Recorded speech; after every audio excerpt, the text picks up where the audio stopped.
আচ্ছা, আমাদের চারপাশে আসল শত্রুটা আসলে কে? যে অন্য ধর্মে বিশ্বাসী সে, নাকি যারা আপনার বোনকে আপনার চোখের সামনে ধর্ষণ করছে, শিশু বলাৎকার করছে আর মানুষ খুন করছে সে?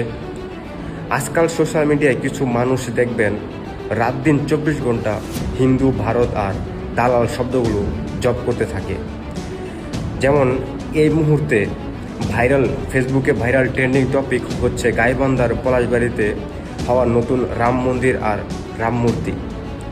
কিছু মানুষ এটাকে এমনভাবে সমালোচনা আর উস্কানি ছড়াচ্ছে যেন দেশে অন্য কোনো সমস্যা নেই। আসুন একটু চোখ মেলে বাস্তবতার দিকে তাকাই। বাংলাদেশে যে প্রতিদিন যে নারী নির্যাতন হচ্ছে, যে বীভৎস ধর্ষণগুলো ঘটছে, দিন দুপুরে রাস্তাঘাটে খুন হচ্ছে, কিংবা পবিত্র শিক্ষা প্রতিষ্ঠান মাদ্রাসায় অবুধ শিশুগুলো বলাৎকার হচ্ছে, এগুলো কি কোনো হিন্দু রাষ্ট্র করছে, নাকি এগুলোর জন্য সেই পলাশবাড়ির মন্দির দায়ী? না, এগুলো হচ্ছে আমাদের ওই সমাজের কিছু বিকৃত মানসিকতার মানুষ, অপরাধী আর দর্শকেরা।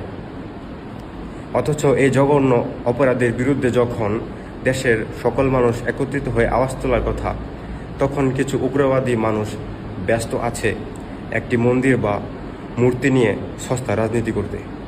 শত শত বছর ধরে এই মাটিতে হিন্দু, মুসলিম, বৌদ্ধ, খ্রিস্টান একসাথে রক্ত ঘাম জড়িয়ে এই দেশটাকে গড়ে তুলেছে। এদেশের হিন্দুরা এদেশের নাগরিক। এদেশে একটি মন্দির বা ধর্মীয় উৎসব পালন করা তাদের সাংবিধানিক অধিকার। অথচ কিছু মানুষের সমস্ত দেশপ্রেম, সমস্ত ক্ষোভ গিয়ে পড়ে শুধু ধর্মীয় পরিচয়ের উপর।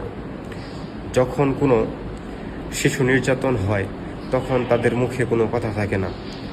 যখন কোনো বোন ধর্ষণের শিকার হয় তখন তাদের কোনো প্রতিবাদ থাকে না।